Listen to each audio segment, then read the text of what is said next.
Hi students, நம்ம last classல chapter number 14 acids and bases அந்த chapter start பண்ணோம். So start பண்ணி இன்ட்ரொடக்ஷன் பார்த்தோம். அந்த ஆசிட் அப்படின்னா என்ன, அந்த ஆசிடை வந்துட்டு எப்படி, அதாவது சோர்ஸை டிபெண்ட் பண்ணி அதை எப்படி கிளாஸிஃபை பண்ணியிருக்காங்க அப்படின்னு சொல்லி பார்த்தோம். இன்றைக்கி கிளாஸில் என்ன பார்க்க போகிறோன்னா, அந்த ஆசிட்ஸோட ப்ராப்பர்ட்டிஸ் அண்ட் யூசஸ் தான் இன்றைக்கி நம்ம கிளாஸில் பார்க்க போகிறோம். ஸோ ஃபஸ்ட்டு என்ன பார்க்க போகிறோன்னா, ஃபிசிக்கல் ப்ராப்பர்ட்டிஸ் ஆஃப் ஆசிட்ஸ். ஒரு ஆசிடோட ஃபிசிக்கல் ப்ராப்பர்ட்டி என்ன? ஃபஸ்ட் ஒன் பாருங்கள், acids are sour in taste. So ஆசிடோட டேஸ்ட் என்ன? Sour taste. They are corrosive in nature. Strong acids can spoil substances like human skin, clothes and paper. So acid அப்படிங்கிறது வந்துட்டு சோர் taste அப்படின்னு பார்ப்போம். So அதே மாதிரி acid அப்படிங்கிறது வந்துட்டு கொரோசிவ், நேச்சராகவே ஒரு கொரோசிவ் சப்ஸ்டன்ஸ் தான். ஸோ ரொம்ப ஸ்ட்ராங்காக இருக்கக்கூடிய ஆசிட்ஸ் வந்துட்டு எதை ஸ்பாயில் பண்ணுன்னு பார்த்தீங்கன்னா, நம்மளோட ஹியூமன் ஸ்கின்னை கூட ஸ்பாயில் பண்ணுறதுக்கு சான்சஸ் இருக்குது. ஸோ ஒரு 1 drop ஆஃப் ஆசிட், அதாவது ரொம்ப ஸ்ட்ராங் ஆசிட் வந்துட்டு நம்ம ஸ்கின் மேலே பட்டாலே அது ஓட்ட மாதிரி விழுறதுக்கு கூட சான்சஸ் இருக்குது. ஸோ அதான் சொல்கிறாங்க, it can strong acids can spoil human skin, clothes and paper. Generally, acids exist in liquid state, but few acid exist in solid state as well. Example, benzoic acid. ஜென்ரலாக acids வந்துட்டு ஒரு liquid ஸ்டேட்டில் தான் இருக்கலாம், ஆனால் சில acids வந்துட்டு solid ஸ்டேட்லேயும் இருக்கும் அப்படின்னு சொல்கிறாங்க. அதான் சொல்கிறாங்க, generally acids are in exist in liquid state, but few acid exist in solid state as well as. So சில ஆசிட்ஸ் வந்துட்டு சாலிட் ஸ்டேட்லேயும் இருக்கலாம். எக்ஸாம்பிள் பார்த்தீங்கன்னா benzoic acid. Acids are colourless. So ஆசிடுக்கு வந்துட்டு எந்த கலரும் இருக்காது. Acid change the colour of the indicators. Blue litmus paper turns red and methyl orange turns pink when treated with acids. So acid என்ன பண்ணுன்னா, இண்டிகேட்டரோட கலரை வந்துட்டு சேஞ்ச் பண்ணும். அதாவது வந்துட்டு ப்ளூ கலர் இருக்கக்கூடிய லிட்மஸ் பேப்பரை ரெட் கலரில் மாற்றும். அதே மாதிரி மெத்தில் ஆரஞ்சை வந்துட்டு ஆரஞ்சு கலரில் இருக்கும் அந்த மெத்தில் ஆரஞ்சு அப்படிங்கிறது, அது வந்துட்டு என்னவா மாறும்? பிங்க் கலரில் மாறும். ஸோ ஆசிட் கூட அதை இந்த ரெண்டையும் ட்ரீட் பண்ணும்போது அந்த கலர் சேஞ்சஸ் நடக்கும் அப்படின்னு சொல்கிறாங்க. Next one, they are soluble in water. So acid அப்படிங்கிறது வந்துட்டு வாட்டரில் சால்யூபிள் ஆகக்கூடிய, கரையக்கூடிய ஒரு substance. Solutions of acids conduct electricity due to ionisation in water. So ஆசிட்ஸோட சொல்யூஷன்ஸ் வந்துட்டு எலக்ட்ரிசிட்டியை கண்டக்ட் பண்ணும். ஏன் அப்படின்னா வாட்டரில் அயனைசேஷன் இருக்கிறதுனால இது கண்டக்ட் பண்ணும் அப்படின்னு சொல்கிறாங்க. ஸோ ஃபிசிக்கல் ப்ராப்பர்ட்டிஸ்ன்னு பார்க்கும்போது 7 ப்ராப்பர்ட்டிஸ் இருக்குது. ஏன்னு ஃபஸ்ட்டு ப்ராப்பர்ட்டி வந்துட்டு ஆசிட்ஸ் அப்படிங்கிறது வந்துட்டு ஒரு சோர் டேஸ்ட் இருக்கும். Next, they are corrosive in nature. Strong acids can spoil the substances like human skin, clothes and paper. Generally, acids exist in liquid state, but few acid exist in solid state பார்க்குறோம். Next, acids are colorless. Acids change the color of the indicator. Blue litmus paper turns red and methyl orange turns pink when treated with acids. Next, they are soluble in water. Solutions of acids conduct electricity due to ionization in water. So இதெல்லாம் தான் வந்துட்டு ஆசிட்ஸோட physical properties. Next ஆசிட்ஸோட chemical properties என்னென்னு பாருங்கள். First chemical ப்ராப்பர்ட்டிஸில் acid வந்துட்டு metals கூட ரியாக்ட் பண்ணும்போது, reaction with metals like zinc, magnesium, aluminium, iron extra react with acids like hydrochloric acid, sulfuric acid to form metal salts and release hydrogen gas. So இந்த metals, அதாவது zinc, magnesium, aluminium, iron, இது எல்லாமே வந்துட்டு இந்த hydrochloric acid sulphuric acid கூட react பண்ணி எதை form பண்ணுன்னு பார்த்தீங்கன்னா மெட்டல் சால்ட்ஸை வந்துட்டு ஃபார்ம் பண்ணும். அதே மாதிரி ஹைட்ரஜன் கேஸை வந்துட்டு ரிலீஸ் பண்ணும் அப்படின்னு சொல்கிறாங்க. அதாவது ஸோ ஒரு ஈக்குவேஷன் கொடுத்துருக்காங்க பாருங்கள். மெட்டல்ஸ் ப்ளஸ் டைல்யூட் ஆசிட்ஸை வந்துட்டு நம்ம ரியாக்ட் ஆகும்போது என்ன ப்ராடக்ட் கிடைக்கும்னு பார்த்தீங்கன்னா metal salts plus hydrogen case வந்துட்டு கிடைக்குங்கிறாங்க. ஸோ ஃபஸ்ட்டு எக்ஸாம்பிள்ஸில் பார்த்துங்க. ஃபஸ்ட்டு ஜிங்க் அப்படிங்கிறது ஒரு மெட்டல். ஸோ அந்த ஜிங்க்கும் ஹைட்ரோக்ளோரிக் ஆசிடும் ரியாக்ட் ஆகும்போது என்ன கிடைக்குதுன்னு பார்த்தீங்கன்னா ஜிங்க் குளோரைட் கிடைக்குது. அது கூட ஹைட்ரஜன் கேஸும் வந்துட்டு வருது. அதே மாதிரி அயனும் சல்ஃபியூரிக் ஆசிடும் ரியாக்ட் பண்ணும்போது நமக்கு என்ன கிடைக்குதுன்னு பாருங்கள். ஃபெரஸ் சல்ஃபேட் சால்ட் கிடைக்குது. அதே மாதிரி ஹைட்ரஜன் கேஸ் வந்துட்டு ரிலீஸ் ஆகுது. தான் வந்துட்டு first chemical properties reaction with metals. So reaction with மெட்டல்ஸ்ன்னு பார்க்கும்போது மெட்டல்ஸ் வந்துட்டு ஒரு ஆசிட்ஸ் கூட ரியாக்ட் பண்ணும்போது மெட்டல் சால்ட்ஸை ஃபார்ம் பண்ணும். அதே மாதிரி ஹைட்ரஜன் கேஸை வந்துட்டு ரிலீஸ் பண்ணும். ஸோ ஜிங்க்கும் ஹைட்ரோக்ளோரிக் ஆசிடும் ரியாக்ட் ஆகும்போது ஜிங்க் குளோரைட் கிடைக்குது, ஹைட்ரஜன் கேஸ் ரிலீஸ் ஆகுது. அதே மாதிரி அயனும் சல்ஃபியூரிக் ஆசிடும் ரியாக்ட் பண்ணும்போது ஃபெரஸ் சல்ஃபேட் கிடைக்குது, ஹைட்ரஜன் கேஸ் வந்துட்டு ரிலீஸ் ஆகுது. நெக்ஸ்ட்டு பாருங்கள் reaction with metal carbonates and bicarbonates. So இந்த ஆசிட்ஸ் வந்துட்டு மெட்டல் கார்பனேட்ஸ் அண்ட் பைகார்பனேட்ஸ் கூட ரியாக்ட் ஆகும்போது என்ன ஆகும்னு பாருங்கள். When carbonates and bicarbonates come into contact with dilute acids, carbon dioxide is given out along with water. So கார்பனேட்ஸையும் பைகார்பனேட்ஸும் வந்துட்டு இந்த ஆசிட்ஸ் கூட ரியாக்ட் ஆகும்போது டைல்யூட் ஆசிட்ஸ் கூட ரியாக்ட் ஆகும்போது கார்பன் டை ஆக்சைடு வந்துட்டு கிடைக்கும். ஸோ அந்த வாட்டர் கூட கார்பன் டை ஆக்சைடு வந்துட்டு கிடைக்கும். ஃபார் எக்ஸாம்பிள் லைம்ஸ்டோன், அதாவது கால்சியம் கார்பனேட் இருக்குல்ல, reacts with dilute sulfuric acid to form calcium sulfate, carbon dioxide and water.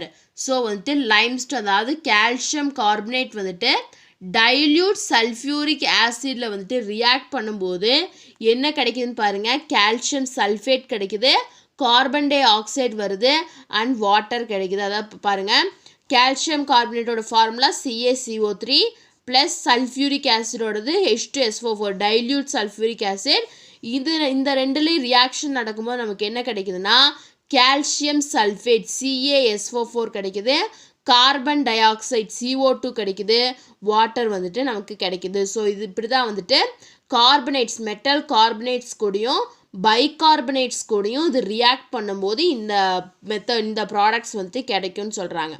So carbonates and bicarbonates கூட ரியாக்ட் பண்ணும்போது வாட்டர் கூட கார்பன் டை ஆக்சைடும் வந்துட்டு கிடைக்கும் அப்படின்னு சொல்கிறாங்க. ஸோ அதுக்கு எக்ஸாம்பிள் தான் வந்துட்டு இந்த லைம்ஸ்டோன். ஸோ கால்சியம் கார்பனேட் வந்துட்டு டைல்யூட் சல்ஃபியூரிக் ஆசிட் கூட ரியாக்ட் ஆகும்போது calcium sulphate, carbon dioxide, water வந்துட்டு கிடைக்குது. ஸோ தேர்ட் ரியாக்ஷன் பார்த்தீங்கன்னா reaction with metal oxide. So இந்த ஆசிட்ஸ் வந்துட்டு மெட்டல் ஆக்சைடு கூட ரியாக்ட் ஆகும்போது என்ன ஆகும்? Oxides of various metals react with dilute acids to form their metallic salts and water. So ஒவ்வொரு டிஃப்ரெண்ட் மெட்டல்ஸோட ஆக்சைட்ஸ் வந்துட்டு டைல்யூட் ஆசிட்ஸ் கூட ரியாக்ட் பண்ணும்போது என்ன ஃபார்ம் பண்ணுன்னு பார்த்தீங்கன்னா அந்த மெட்டலோட மெட்டாலிக் சால்ட்ஸை ஃபார்ம் பண்ணும்.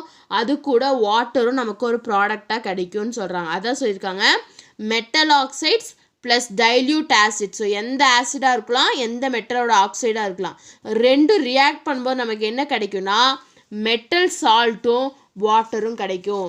எக்ஸாம்பிள் கொடுத்துருக்காங்க. Calcium oxide plus hydrochloric acid react ஆகும்போது நமக்கு கால்சியம் குளோரைடும் வாட்டரும் வந்துட்டு கிடைக்குது. ஸோ கால்சியம் ஆக்சைடோட ஃபார்முலா தான் CaO, hydrochloric acid HCl gives calcium chloride, அதாவது CaCl2 ப்ளஸ் வாட்டர் H2O வந்துட்டு நமக்கு கிடைக்கும்னு சொல்கிறாங்க. ஸோ இதுதான் வந்துட்டு தேர்ட் ப்ராப்பர்ட்டி, கெமிக்கல் ப்ராப்பர்ட்டியில் தேர்ட் ப்ராப்பர்ட்டி.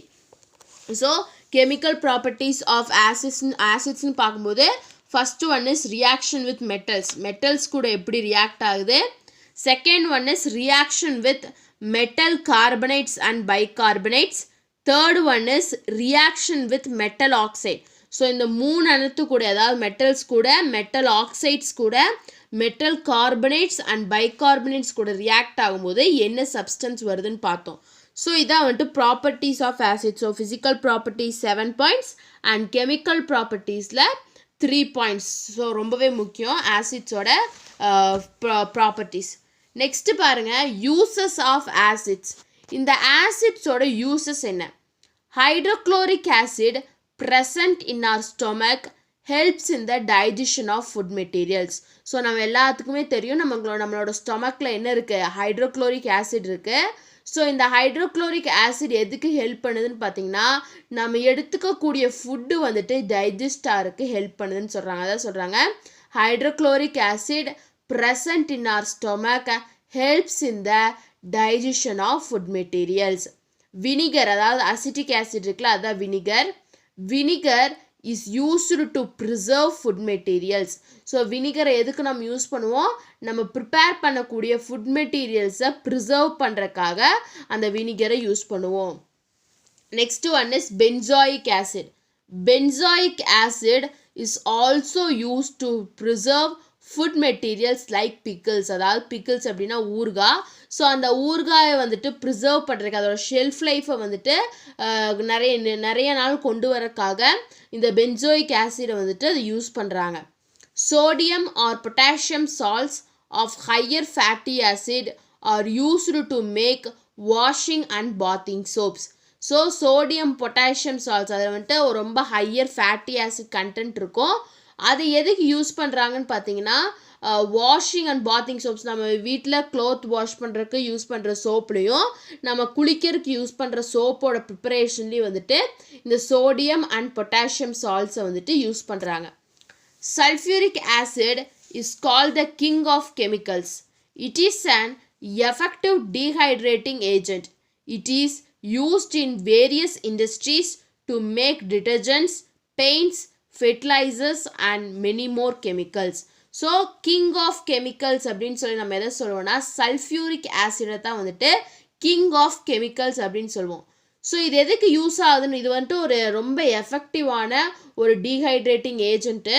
இது வந்துட்டு நிறையா ஆஸ்பெக்ட்ஸில் நிறையா ஃபீல்ட்ஸில் வந்துட்டு யூஸ் ஆகுது. அதாவது வந்துட்டு எந்தெந்த ஃபீல்ட்னு பார்த்தீங்கன்னா நம்ம வீட்டில் யூஸ் பண்ணக்கூடிய டிட்டர்ஜென்ட்ஸோட ப்ரிப்ரேஷன், நம்ம பெயிண்ட்ஸோட ப்ரிப்ரேஷன், ஃபர்டிலைசர்ஸ் அண்ட் அந்த மாதிரி நிறையா கெமிக்கல்ஸோட ப்ரிப்ரேஷன்ஸில் வந்துட்டு இந்த சல்ஃபியூரிக் ஆசிடை வந்துட்டு யூஸ் பண்ணுறாங்க. நெக்ஸ்ட்டு பாருங்கள் hydrochloric acid, nitric acid and sulphuric acid are important laboratory agents. So ஒரு லேப் அப்படின்னு இருந்தால் அந்த லேபில் ரொம்ப ரொம்ப முக்கியமான ஏஜென்ட் எதுன்னு பார்த்தீங்கன்னா இந்த 3 இந்த hydrochloric acid, nitric acid and sulphuric acid. Cells of all living organisms contain the fundamental nuclear material called nucleic acids. Animals have deoxyribonucleic acid DNA, whereas plants contain ribonucleic acid RNA. So எல்லா living ஆர்கனிசம்ஸோ cells of all living ஆர்கனிசத்தில் இருக்கக்கூடிய செல்ஸில் என்ன இருக்குது, ஒரு nuclear material இருக்குது. அதைத்தான் நம்ம என்னென்னு சொல்கிறோம்னா நியூக்ளிக் ஆசிட்ஸ் அப்படின்னு சொல்கிறோம். ஸோ அனிமல்ஸுக்கு என்ன இருக்குது, டிஆக்சிரிபோஸ் நியூக்ளிக் ஆசிட் இருக்குது, அதாவது டிஎன்ஏ இருக்குது. பிளான்ஸுக்கு என்ன இருக்குது, ரிபோநியூக்ளிக் ஆசிட் ஆர்என்ஏ வந்துட்டு இருக்குதுன்னு சொல்கிறாங்க. ஸோ இதான் வந்துட்டு uses of acids. So uses of acids அப்படின்னு பார்க்கும்போது 7 பாயிண்ட்ஸ் இருக்குது. Point number 1 is hydrochloric acid present in our stomach helps in the digestion of food materials. So நம்ம ஸ்டொமக்கில் இருக்கக்கூடிய ஹைட்ரோக்ளோரிக் ஆசிட் எதுக்கு ஹெல்ப் பண்ணுது, நம்மளோட ஃபுட் மெட்டீரியல்ஸ் நம்ம எடுத்துக்கக்கூடிய ஃபுட்டு டைஜஷன் ஆகிறதுக்கு ஹெல்ப் பண்ணுது. இது first point. Point number 2 is vinegar அதாவது acetic acid is used to preserve food materials. So food மெட்டீரியல்ஸை ப்ரிசர்வ் பண்ணுறதுக்கு யூஸ் பண்ணுறோம். அதே மாதிரி benzoic acid is also used to preserve food materials like pickles. So benzoic ஆசிடையும் வந்துட்டு ஃபுட்டை வந்துட்டு ப்ரிசர்வ் பண்ணுறதுக்காக யூஸ் பண்ணுறோம். Sodium or potassium salts of higher fatty acids are used to make washing and bathing soap. So sodium and potassium salts எங்கே use பண்ணுறோம், so அதாவது வந்துட்டு வாஷிங் அண்ட் பாத்திங் சோப்போட ப்ரிப்பரேஷனில் வந்துட்டு யூஸ் பண்ணுறாங்க. Next one is point number 5 is sulfuric acid is called the king of chemicals. So king of chemicals எதை சொல்லுவோம்னா sulfuric acid சொல்லுவோம். இது ரொம்பவே எஃபெக்டிவான டீஹைட்ரேட்டிங் ஏஜென்ட்டு. இது எங்கே யூஸ் பண்ணுறாங்கன்னா ஃபர்டிலைசர்ஸ், டிட்டர்ஜென்ட், பெயிண்ட் அப்படிங்கிற அந்த ஃபீல்டில் வந்துட்டு இருக்கக்கூடிய ப்ரிப்ரேஷன்ஸில் வந்துட்டு இது யூஸ் பண்ணுறாங்க. நெக்ஸ்ட் பாயிண்ட் நம்பர் 6 பாருங்கள். Hydrochloric acid, nitric acid and sulfuric acid are important laboratory agents. And point number 7 is cells of all living organisms contain the fundamental nuclear material called nucleic acids. So animals have DNA and plants have RNA. அதாவது deoxyribose nucleic acid and plants contain ribonucleic acid. அதாவது வந்துட்டு RNA and DNA. So இதுதான் வந்துட்டு uses of ஆசிட்ஸோட uses ரொம்பவே இம்பார்ட்டண்டான question. So students நம்ம இன்னைக்கு கிளாஸில் என்ன பார்த்தோம்னா ஆசிட்ஸோட ப்ராப்பர்ட்டிஸ் என்ன, ஃபிசிக்கல் ப்ராப்பர்ட்டிஸ் என்ன, கெமிக்கல் ப்ராப்பர்ட்டிஸ் என்ன. ஃபிசிக்கல் ப்ராப்பர்ட்டிஸில் 7 பாயிண்ட்ஸ் பார்த்தோம், கெமிக்கல் ப்ராப்பர்ட்டிஸில் 3 பார்த்தோம், அண்ட் லாஸ்ட்டாக ஆசிட்ஸோட யூசஸ் என்னன்னு சொல்லிட்டு 7 பாயிண்ட்ஸ் வந்துட்டு பார்த்துருக்கோம். So properties and uses of ஆசிட்ஸில் ஏதாச்சும் டவுட் இருந்தால் கமெண்ட் பண்ணுங்கள். இந்த வீடியோ கிளாஸ் பிடிச்சிருந்தா லைக் பண்ணுங்கள், ஷேர் பண்ணுங்கள், சப்ஸ்கிரைப் பண்ணுங்கள். தேங்க்யூ.